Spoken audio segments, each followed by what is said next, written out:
Kant's Morality in 7 Steps, or what Kant can teach you about your morality, your deep conscience. So when you study Kant's deontological ideas about morality, you are studying yourself. Kant is not trying to impose a morality on you. No, he believed he was describing the most important aspects of your morality, your deep conscience. Now, I hope this becomes clear as I walk you through Kant's groundwork for the metaphysics of morals in 7 steps. Step number 1, the 2 soldiers. 2 soldiers both try to save 20 children in the battlefield. The first soldier is shot in the head and fails. The second soldier succeeds and saves the children. Now, in your moral opinion, are both soldiers moral heroes? Or is the second soldier morally better than the first since he succeeded and the first failed? Kant believes you will say both soldiers are moral heroes. Both are equally moral because they had the same motive of trying to save the children, and they acted in the same way. Notice then that your moral opinion is based on the motive and act, not the consequences, not whether the soldiers succeeded in saving the children.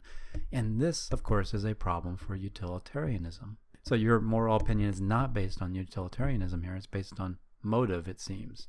Notice too that the soldiers seem to have control over their motives and actions, and this fact informs your moral judgment. They don't seem to have any real control over the consequences or effects, and so these are irrelevant to your moral judgment. In short, utilitarianism cannot explain the whole of morality because morality is about motive and act, not simply consequences or effects. Again, Kant is not telling you what is moral. He is using the soldier example to clarify your own morality. Step number 2 is the 3 shopkeepers. So consider the following 3 shopkeepers. Who, in your opinion, is most moral and why? Shopkeeper 1 charges fair prices and treats customers well because it's good for business. She seems to be acting from prudence, self-interest. Shopkeeper 2 also charges fair prices and treats customers well because she feels empathy for customers. She wants to give them a quality product because she's a loving person and she has good character.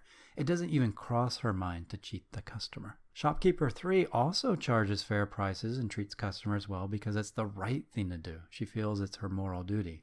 Now, she may sometimes feel tempted to steal from the customer, but she chooses not to because it's her moral duty.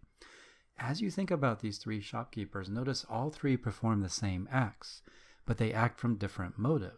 Also, the 3rd shopkeeper may or may not feel love, we don't know, but we do know that she's acting primarily from what she thinks is moral duty. So who is the most moral? In class discussions, students usually choose shopkeeper 2 or 3. Kant believed that deep down, you believe shopkeeper 3 is the most moral. So what is Kant's reasoning? Crudely put, the 3rd shopkeeper is most moral because only the 3rd shopkeeper is acting from duty with a moral motive at all. Now, acting in accord with duty means doing the right thing, while acting from duty means doing the right thing for the right reason or motive. The first 2 shopkeepers are acting from self-interest and emotion, and these could change at any moment. Only the 3rd is doing the right thing because it's right. The 3rd shopkeeper is making a free choice to do what is right. The 1st and 2nd shopkeepers are acting from self-interest and feelings, which do not always align with what is right. So the 3 shopkeepers is an example that helps you think about your morality. And Kant believed that all 3, again, were doing the right act, but only the 3rd shopkeeper had a morally right motive. Morality is about motive. It's about acting from duty more than the act itself or the consequences. All right, step 3. Only the good motive, the good will, is good without qualification. So the only thing intrinsically good, according to Kant, is a good motive. Pleasure and happiness are good, but they're not good without qualification. For example, you would probably judge my happiness as bad if I am happy because I cheated my way to the top. Your morality enters when you say, I am not worthy of that happiness. Or consider a serial killer who is happy or in pleasure after killing someone. In your opinion, is his happiness or pleasure good? Well, no. Terrorists display bad forms of courage, Stalinists show bad forms of loyalty, and addicts partake in bad pleasures. All virtues can be used for good or evil, and so they are not good in themselves, not intrinsically good. Now, the 2 soldiers are both heroes because they had the same motive. The only good without qualification is a good will, a good motive. And this is a problem for other theories like utilitarianism that make pleasure or happiness or something else the sole intrinsic good. Okay, step 4. Free will is essential to morality. So imagine an unpredictable wind blows a worker off the roof. He lands on Bob's head and kills him. Is the roof worker morally responsible? Now, almost all of you believe he is not, or at least he's not as morally responsible for this guy's death as someone who buys a gun, plans, and then shoots Bob in the head. In law, we distinguish between first, second, and third degree murder for similar reasons. So here's the point. Your moral judgment presupposes freedom, autonomy. You don't hold him morally responsible if you don't believe he was a free, autonomous agent. If a robot kills someone, you hold the programmer, not the robot, morally responsible. And Kant believes morality presupposes the possibility of humans acting freely, of being aware of their desires and choosing to act on some for reasons, and not just being forced to act on them. So I am not morally praiseworthy for doing X unless I choose X. Notice how this relates to the three shopkeepers. The second shopkeeper is acting from feelings that she may not have chosen, but the third chose to do the right thing. Morality should be based on what we can control and choose. And so again, only the third shopkeeper is moral. So let's do a summary of the first 4 steps. First, Kant is not presenting a theory for your consideration. He is presenting important insights about the conscience already within you. The soldiers and the shopkeepers illustrate the truth that morality is mostly about motives, not consequences or effects. To have the right motive is to freely choose to act from duty, not simply in accord with it. To act from duty involves doing what is right simply because it is right. But what exactly is that? What is duty? What makes something right? Let's go to step 5. Moral duty arises from what's called the categorical imperative, not the hypothetical imperative. So Kant is not talking about duty to your culture, family, military, or employer. He is talking about a deeper form of duty, and this is where morality comes from. Now, you're often aware of this deep form of duty. It's the source, again, of your true morality. It tells you what you ought to do. So his next step is to explore the main types of duty that you do experience, the main types of oughts, O-U-G-H-T-S. And he calls these oughts imperatives. I'll focus on the 2 main ones. The first ought is the hypothetical imperative, the hypothetical ought. And it's based on your changing desires, goals, and feelings. For example, you ought to take art classes, maybe your imperative, if you want to be an artist. But let's say you change your mind and now you want to be a programmer. You will now experience a different type of ought, a different imperative. You may feel you ought not to take art classes, but you ought to apply for an internship at Cisco. In short, your hypothetical imperative, or oughts, change as your desires and goals change. People often have different hypothetical imperatives because they have different desires and goals. According to Kant, this type of ought that you experience, this type of imperative, is not the source of morality, though many people mistakenly think it is, like egoists and utilitarians. So let's go to the next type, the categorical imperative, the categorical ought. This is the second type of ought that you experience. It is not based on your changing desires, goals, and feelings. Categorical imperatives, or oughts, are always present regardless of your goals, desires, and feelings. The categorical imperative tells you not to steal, even though you may feel like stealing right now, or it's in your self-interest. It tells you it's wrong to break promises, even though it may be in your self-interest to break them. It commands you to not use people as mere tools, even though it may sometimes be pleasurable to use them as mere tools or means or things. It tells you it is always wrong to rape. Morality, your real conscience, is the categorical imperative. So this categorical imperative, this type of ought, is the key to morality. It is your conscience. But at this point, this doesn't really clarify the nature of duty much, so Kant will now have to clarify what the categorical imperative really is. So before doing so, let's do a quick practice activity. Identify the following 4 imperatives as hypothetical or categorical. You can see them on the screen there.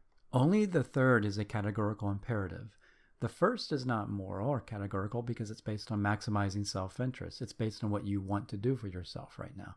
The second is not moral because it's based on a fear of embarrassment and desire to maximize happiness for oneself. The fourth depends on authority or the desire to please God. Although Kant believed in God, he did not believe morality depended on theistic belief, at least not in this way. He was not a divine command theorist. Only the third imperative is moral or categorical, for only it is based on doing good for goodness sake. You should do right because it's right, not because it might be in your self-interest or might bring you about good consequences.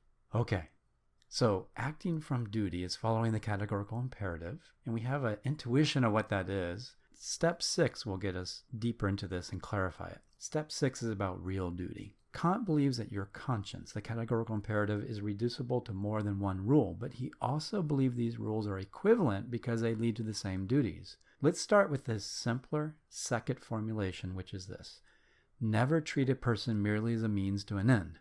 That's it. This rule is the essence of morality. It just is the categorical imperative within you. Slavery is wrong because you are treating another person as a mere means to an end. Making a false promise about repaying a loan is wrong because you are using a person as a mere thing, a mere means to get money. Here is how Kant writes the second formulation, the categorical imperative.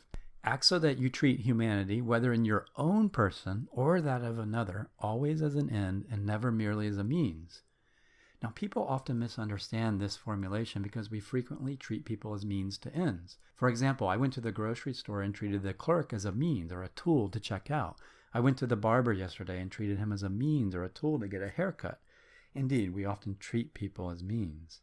But Kant's point is that you can treat them as a means, but not a mere means. For example, I'll be treating the clerk merely as a means if I cursed and slapped her on the way out of the store.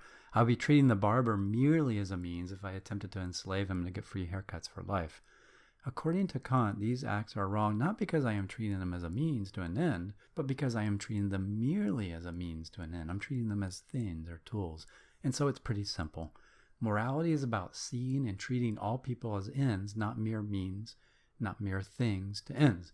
Has he described something important about your morality? I think so. Never treat a person merely as a thing, a means. All of morality arises from this rule. The categorical imperative, your conscience, rises up and says no whenever you are tempted to treat a person as a mere means. Whenever you wish to cheat or kill them for self-interest, net happiness, cultural approval, or some transient emotion like anger. Morality is not about following your feelings or culture from moment to moment. It's about never treating a person merely as a thing or mere means. You are a free being, and you can choose to follow that voice, that inner voice, your conscience, or you can choose to ignore it and go with your current desires. Kant helps you understand this conscience with the 2 soldiers, 3 shopkeepers, and reflections on a good will and the categorical imperative. Kant is telling you something important about that little angel on your shoulder. That little angel, your conscience, protests whenever you are tempted to treat a person merely as a means or a thing. And so lying, for example, is not wrong because it's not really in your self-interest or because it may lead to net suffering. No, lying is wrong in itself. When you lie, you see and treat another person as a mere means, a mere thing, and that is why it is wrong. Okay, let's deepen our understanding of Kant by looking at the more abstract formulation of the categorical imperative. Step 7. What if everyone did it? So this is called the universalizing formulation of the categorical imperative.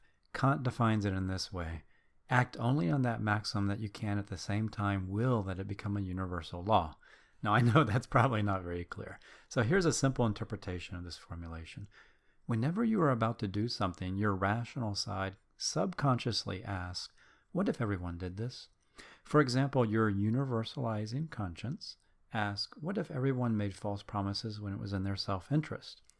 Like your heartbeat, it is in you constantly asking such universalizing questions, whether you are consciously aware of it or not. Now, according to utilitarianism, making false promises might be wrong because nobody would believe in promises, and this lack of trust would cause net suffering. But according to Kant, it is wrong because it leads to a contradiction.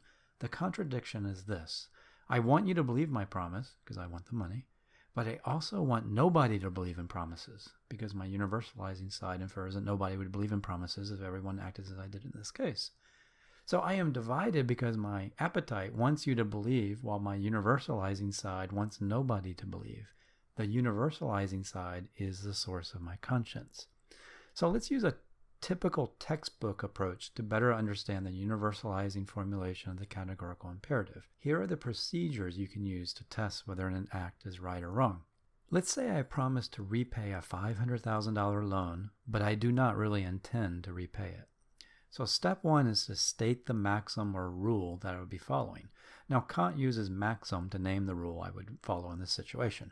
In this case, the maxim is, I should lie or make false promises when it's in my self-interest to do so. Step two is you universalize the maxim. To universalize it, simply change the I to everyone. So, everyone should lie or make false promises when it's in their self-interest to do so. Step three is where you evaluate the universalized form of the maxim. Now, if it leads to a contradiction, then it's not a good act. It's not permissible. And if it does not lead to a contradiction, then it is permissible. So here is why it leads to a contradiction. The first consequence of universalizing is nobody would believe in promises if everyone made false promises when it was in their self-interest. But that's not why it's wrong. My individual maxim assumes beliefs and promises since I need you to believe my promise to get you money. So here's why it's wrong. I'm both willing a belief in promises, I want you to believe, and I'm willing nobody believe in promises because my rational will universalizes and wants nobody to believe in promises. And this is the contradiction of my will. Therefore, lying to you about the loan is wrong because I'm both willing and not willing a belief in promises. Now, you could oversimplify it by saying my ego wants you to believe my promise, but my universalizing reason wants nobody to believe in promises. So think about this. It may also be wrong because it's a conceptual contradiction, not just a contradiction in the will. And this is because the concept of promise may be incoherent if lying is universalized. When universalized maxims lead to contradictions of either sort, we have a perfect duty to avoid these acts. Again, it's not wrong because breaking a promise leads to negative consequences like the collapse of society. Rather, it's wrong because it leads to a contradiction. So cheating on an exam is wrong because you are using yourself and the instructor as a mere means. It's also wrong because you cannot universalize it without contradiction. If everyone cheated, the exam would have no worth. So those are the 7 steps. There is, of course, much more to say and explore, but we have covered the most important points. Kant is telling you to look more closely at your conscience. Your conscience, he believed, ultimately comes from this universalizing activity, considering everyone, this universalizing activity of reason. It comes from the categorical imperative that also speaks like this: never treat a person merely as a means to an end. And I find that latter one much easier to understand. So your conscience is not from emotions, feelings, culture, upbringing, self-interest, happiness, biology. No, your conscience is that which judges each. Never treat a person merely as a means to an end. Universalize, consider everyone. Indeed, perhaps the greatest strength of Kant is that he outlines how morality says this: child rape is wrong. It's just wrong. You don't have to think about anything else or argue about net happiness in regards to child rape. It's wrong. You're treating a person merely as a means to an end. Your conscience immediately judges child rape as wrong. Your conscience, that inner voice, the little angel, the cricket guiding Pinocchio, it says, no, that's wrong. The person who chooses morality follows this conscience. Like Socrates, they listen to that inner daemon, the inner voice. And what does Kant do? Well, he tries to shed light on the nature of that voice. Your conscience has something to do with universalizing, and it sees each person as intrinsically or even infinitely valuable. It protests when you see, desire, or act as if other people are mere things or means. Of course, every ethical approach has its strengths and weaknesses, or more precisely, its limits. And one reason every ethical approach has its limits is because the deepest aspects of life cannot be thought about. They must be lived. Anyway, like utilitarianism, Kant teaches us something important about morality, but I don't think he describes the whole of it. In the next video, we will consider some criticisms of Kant's insights about morality.